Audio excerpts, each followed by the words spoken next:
વ્યાપાર, વાણિજ્ય અને બુદ્ધિના કારક બુધ 22 ઓગસ્ટથી સિંહ રાશિમાં કરશે ગોચર। તો જાણો તમારી રાશિ પર કેવો થશે પ્રભાવ।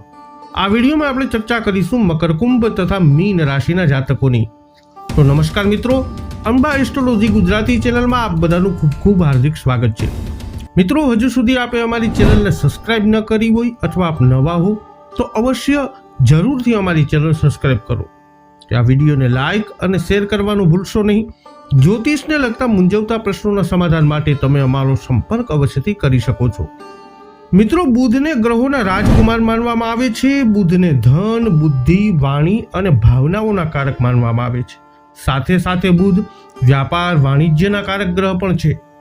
22 ઓગસ્ટ 2026ના રોજ બુધ સાંજે 7 કલાક અને 24 મિનિટે સિંહ રાશિમાં ગોચર કરવા જઈ રહ્યા છે।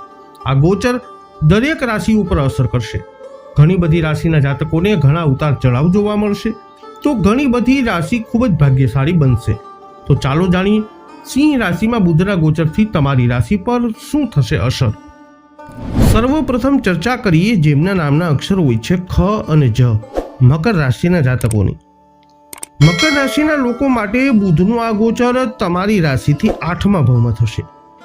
સૌપ્રથમ જો આપણે પારિવારિક પક્ષની વાત કરીએ તો આ સમય પિતાના સ્વાસ્થ્યની ચિંતા વધી શકે છે।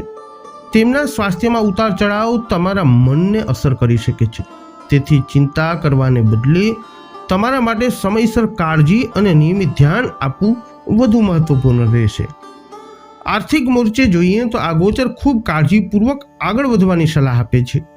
આ સમયગાળા દરમિયાન નાણાકીય નુકસાન અથવા ખોટા રોકાણની શક્યતા હોઈ શકે છે। જો તમે પૈસા રોકાણ કરવા, ઉધાર આપવા, ભાગીદારી કરવા અથવા જોખમ લેવાનું વિચારી રહ્યા છો તો ઉતાવળ કરવાનું ટાળો। જ્યારે બુધ 8મા સ્થાનમાં દેખાય છે ત્યારે તે ઘણી વખત શીખવે છે કે ચમકતી દરેક વસ્તુ એ તક નથી, તેથી આ સમયે નાણાકીય આયોજન અને સાવધાની તમારી સૌથી મોટી તાકાત હશે।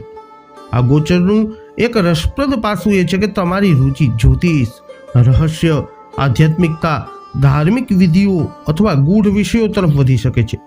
તમે જીવનને થોડું ઊંડાણપૂર્વક સમજવાનો પ્રયત્ન કરી શકો છો અને ઘણા પ્રશ્નોના જવાબો બહારની દુનિયામાંથી નહીં પણ અંદરથી શોધવાનું શરૂ કરશો। આ સમય પરિણીત લોકો માટે થોડો સંયમ રાખવાની જરૂર છે। નાની નાની બાબતો પર તમારા જીવનસાથીને સાથે દલીલો અથવા ગેરસમજ માનસિક તણાવનું કારણ બની શકે છે, તેથી આ સમય તમારા શબ્દો તમારા સંબંધની દિશા નક્કી કરશે, માટે સંયમ રાખવો જરૂરી છે। હવે વાત કરીએ જેમના નામના અક્ષરો હોય છે ગ, શ, શ, કુંભ રાશિની। કુંભ રાશિના લોકો માટે બુધનું આ ગોચર તમારી રાશિથી 7મા ભાવમાં થશે। આ સમય દરમિયાન તમારે સામાન્ય કરતાં વધુ સાવધાન રહેવાની જરૂર પડશે। આવી કોઈ પણ ઘટના, વાતચીત અથવા પરિસ્થિતિ ઊભી થઈ શકે છે જેને જો યોગ્ય રીતે સંભાળવામાં ન આવે તો તમારા માટે નુકસાનકારક સાબિત થઈ શકે છે। જો તમે વ્યવસાયમાં છો અને જીવનસાથી સાથે કામ કરો છો તો દરેક નિર્ણય, દસ્તાવેજ અને વ્યવહારની સંપૂર્ણ તપાસ કરવી મહત્વપૂર્ણ રહેશે। પરિણીત લોકો માટે આ સમય થોડો ઉતાર ચઢાવવાળો હોઈ શકે છે। તમારા જીવનસાથી સાથે કોઈ મુદ્દા પર મતભેદ અથવા દલીલ થવાની સંભાવના છે। જો કે આ સમય સંબંધને નબળો પાડવાનો નહીં પરંતુ તેમાં સ્પષ્ટતા લાવવાનું હોઈ શકે છે। જો તમે વાતચીતમાં ધીરજ રાખો છો અને અહંકારથી દૂર રહો છો તો પરિસ્થિતિને સરળતાથી સંભાળી શકાય છે। રસપ્રદ વાત એ છે કે સિંહ રાશિમાં બુધનું આ ગોચર પ્રેમ સંબંધો માટે ખૂબ અનુકૂળ માનવામાં આવે છે। જો તમે કોઈ સંબંધમાં છો તો તમારા જીવનસાથી સાથે તમારી નિકટતા વધી શકે છે અને તમે બંને એકબીજા સાથે વધુ આરામદાયક અને ખુશ અનુભવી શકો છો। જે લોકો પ્રેમ લગ્ન વિશે વિચારી રહ્યા છે તેમના માટે આ સમય સકારાત્મક સંકેતો આપી શકે છે। આ ગોચર વ્યાવસાયિક દૃષ્ટિકોણથી પણ ફાયદાકારક હોઈ શકે છે। જે લોકો વ્યવસાય સાથે સંકળાયેલા છે તેમને સારો નફો મળી શકે છે, પરંતુ અહીં પણ એ જ વાત લાગુ પડે છે કે વિશ્વાસ, પરંતુ તપાસ કર્યા પછી। અંતમાં વાત કરીએ જેમના નામના અક્ષરો હોય છે દ, ચ, જ, થ, મીન રાશિની। મીન રાશિના જાતકો માટે બુધનું આ ગોચર તમારી રાશિથી 6થા ભાવમાં થશે। સૌ પ્રથમ સમજવું જરૂરી છે કે આ સમય દરમિયાન તમારે દલીલો ટાળવી પડશે। કોઈ પણ ચર્ચા, ઝઘડો, કાનૂની ગૂંચવણો અથવા સંઘર્ષની પરિસ્થિતિઓમાં પડવું તમારા માટે સમય અને શક્તિનો બગાડ સાબિત થઈ શકે છે. તમારી વાણી ખૂબ જ મહત્વપૂર્ણ ભૂમિકા ભજવશે, ખાસ કરીને કૌટુંબિક બાબતો અથવા મિલકત સંબંધિત વિવાદોમાં.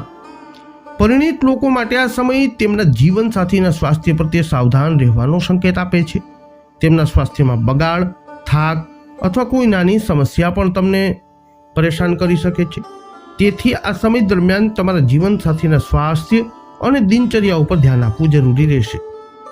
કાર્યસ્થળની વાત કરીએ તો આ ગોચર તમારા માટે ખૂબ સારું સાબિત થઈ શકે છે. તમે ઓફિસ અથવા વ્યાવસાયિક જીવનમાં સારું પ્રદર્શન કરવામાં સફળ થશો અને તમારી મહેનતનું પરિણામ પણ મળશે. કેટલાક લોકો માટે પ્રમોશન અથવા જવાબદારીઓમાં વધારો થવાના સંકેતો પણ મળી શકે છે. આનો અર્થ એ છે કે તમે કાર્યક્ષેત્રમાં મજબૂત રહેશો, પરંતુ તમારે ભાવનાત્મક અને પારિવારિક મોરચે સંતુલન જાળવી રાખવું પડશે. નાણાકીય દ્રષ્ટિએ જોઈએ તો આ સમય ખર્ચમાં વધારો કરી શકે છે. બિનજરૂરી ખર્ચ, ઘરના ખર્ચ અથવા અચાનક ખર્ચ તમારી બચતને અસર કરી શકે છે. ઉપરાંત આ સમય દરમિયાન ટ્રાફિક નિયમો અને કાનૂની સાવચેતીનું પાલન કરવું ખૂબ જ મહત્વપૂર્ણ રહેશે. તો મકર, કુંભ તથા મીન રાશિના જાતકો વૈદિક જ્યોતિષશાસ્ત્ર અનુસાર વ્યાપાર અને વાણિજ્યના કારક બુધનું 22 ઓગસ્ટથી સિંહ રાશિમાં ગોચર તમારી રાશિ પર કંઈક આવું કરી શકે છે પ્રભાવ. આ વિડીયો અંગેના તમારા અભિપ્રાય, તમારા મંતવ્ય કોમેન્ટમાં જણાવજો. વિડીયોને લાઈક કરજો, શેર કરજો, અમારી ચેનલને સબસ્ક્રાઇબ કરી લેજો. ફરી મળીશું નવા વિડીયોમાં. જય અંબે.